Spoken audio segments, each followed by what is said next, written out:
দেখো আজকে আমরা শিখবো হচ্ছে কি না, আজকে আমরা শিখবো হচ্ছে পজিটিভ কেসের সেকেন্ড পার্ট। আমরা প্রথম দিন কি শিখেছিলাম না, আমরা প্রথম দিন শিখেছিলাম হচ্ছে তিনটে রুলস শিখেছিলাম যে পজিটিভ কি করে করতে হয়। আজকে আমরা তারই কি করবো না, আজকে আমরা তারই 4 নম্বর রুলস থেকে শিখবো। যারা ভিডিওটা আগে দেখোনি তারা কি করবে না, তারা আগের ভিডিওটা দেখে নেবে। আজকে আমরা দেখবো 4 নম্বর রুল। 4 নম্বর রুলসে কি বলছে না, 4 নম্বর রুলসে বলছে যখন আমরা কোনো কি করছি না, আমরা যখন কোনো জড় পদার্থকে বোঝাচ্ছি, ঠিক আছে, তাহলে কি লিখবো, কোনো জড় পদার্থ, জড় পদার্থর ক্ষেত্রে, সরি, কোনো জড় পদার্থের ক্ষেত্রে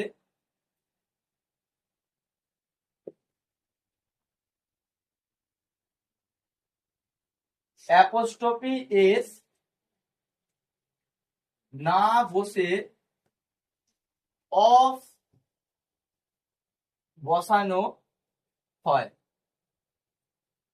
তাহলে কি হচ্ছে না, আমরা যখন কোনো জড় পদার্থকে, মানে কোনো জড় পদার্থের অধিকার বোঝাবো কোনো কিছুর ওপর, তখন আমরা কি করবো না, এখানে অ্যাপোস্ট্রফি এস বসাবো না।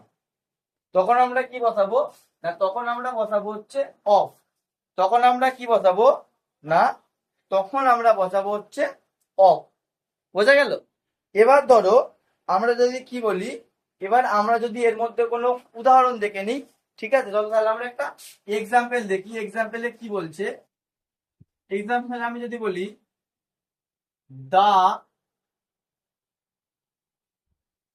Leg of the table, the leg of the table, table, table. তাহলে কি বলছে, the leg of the table. এর মানে কি, এর মানে বোঝাচ্ছে হচ্ছে কি টেবিলের পা। এর মানে কি বলছে, টেবিলের পা বলতে টেবিলের যে পায়া। তাহলে এখানে দেখো, এখানে এই যে লেগ কথাটা রয়েছে, লেগ কথাটা, এই যে লেগ কথাটা রয়েছে, এই লেগ কথাটা কি না পা। লেগ মানে পা। আর এখানে যে দা টেবিল মানে কি, টেবিলটাকে বোঝাচ্ছে, নির্দিষ্ট টেবিলকে বোঝাচ্ছে। আর যখন এখানে আমি কি বলছি, যখন আমরা এখানে অফ যোগ করছি, অফ যোগ করে তাহলে কি বোঝাচ্ছে, লেগ অফ দা টেবিল মানে কি পায়াটা কার, টেবিলে। তার মানে এই নাউনটার উপর কার অধিকার থাকছে না, এই নাউনটা, টেবিলের পায়া, পাটা হচ্ছে টেবিলের। তাহলে বোঝা গেল 4 নম্বর রুলসটা কি বলছে। এবারে দেখো কি করব না, এবার আমরা দেখবো হচ্ছে 5 নম্বর রুলসটা। 5 নম্বর রুলসটা কি বলছে না, 5 নম্বর রুলসে বলছে যখন আমরা কোনো, আমরা আগেরটায় কি শিখলাম না, আগেরটায় দেখলাম কি না, কোনো অচেতন পদার্থের ক্ষেত্রে আমরা এস ব্যবহার না করে অফ ব্যবহার করছি। কিন্তু আমরা এবারে যে রুলসটা দেখবো, এই রুলসটা কি বলছে না, এই রুলসটা বলছে কোনো কোনো কোনো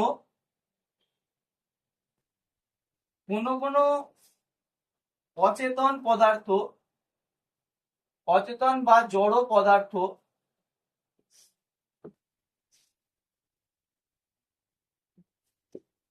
ক্ষেত্রে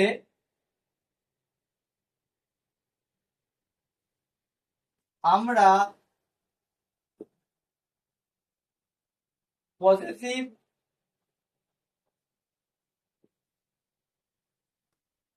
করার ক্ষেত্রে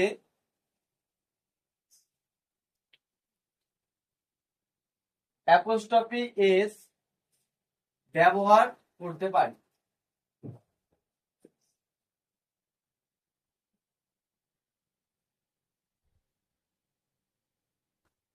কি বলছে না, কোন কোন ক্ষেত্রে যখন আমরা জড় পদার্থ বোঝাচ্ছি, তখন আমরা তার ক্ষেত্রে কি করব না, কোনো কোনো জায়গায় কিন্তু আমরা বসাবো। কি বসাবো না, অ্যাপোস্ট্রফি। যেমন আমরা যদি বলি, এখানে যদি আমি একটা এক্সাম্পল, দুটো তিনটে যদি এক্সাম্পল আমরা যদি নিয়ে ফেলি, এখানে দেখো একটা যদি আমি বলি ডেথ, DEATH, ডেথ মানে কি মৃত্যু। তার সঙ্গে যদি আমি অ্যাপোস্ট্রফি এস বসাই, হয়ে গেল মৃত্যুর, DOOR, ডোর, ডেথ ডোর মানে হচ্ছে কি মৃত্যুর দরজা। আর একটা যদি নি দেখো, আমি কি বললাম, দা সান, সান অ্যাপোস্ট্রফি দিলে কি হয়ে যাচ্ছে, সানস, দা সানস রে, RAYS, রেস মানে কি হচ্ছে সূর্যের কিরণ। তাহলে যখন আমরা এই সমস্ত ব্যাপারটা বোঝাবো তখন কি করব না, তখন আমরা জড় পদার্থ হলেও কি করব না অ্যাপোস্ট্রফি এস বসাবো। বোঝা গেল? আশা করি বোঝা গেছে এই ব্যাপারটা। এবার চলো আমরা পরবর্তী রুলস দেখব।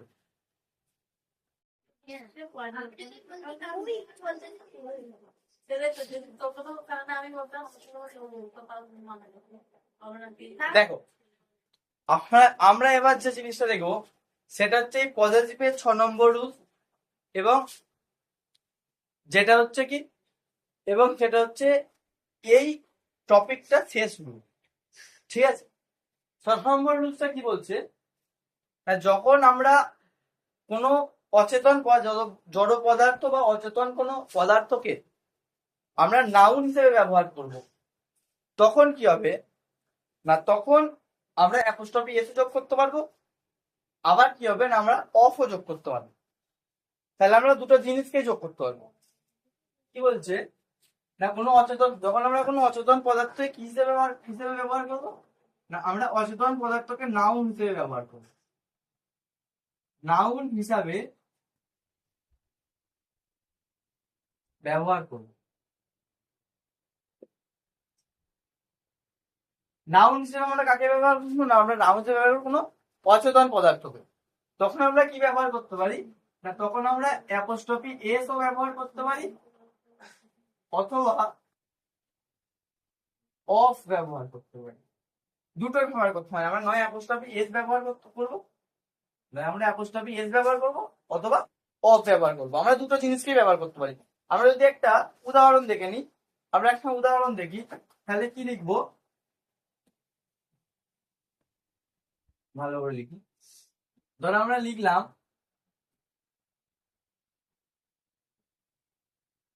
Girl's name.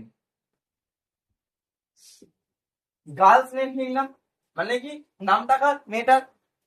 আমরা এটাতে লিখতে পারি the name of the girl. আমরা এটাও লিখতে পারি, গার্লস নেম লিখতে পারি, অথবা লিখতে পারি the name of the girl. আবার এখানেও লিখতে পারি, কি লিখতে পারি, BOY অ্যাপোস্ট্রফি এস দিয়ে কি কাইট, বয়েস কাইট। এটা আমরা লিখতে পারি। বা লিখতে পারি, কি লিখতে পারি, এটা লিখতে পারি, বা লিখতে পারি the kite of the boys boy. The kite of the boy মানে কি ঘুড়িটা বালকের বা বালকের ঘুড়ি। বোঝা গেল? এই ছিল হচ্ছে আমাদের ইউজ অফ পজিটিভ সেন্টেন্সের কেস। ঠিক আছে।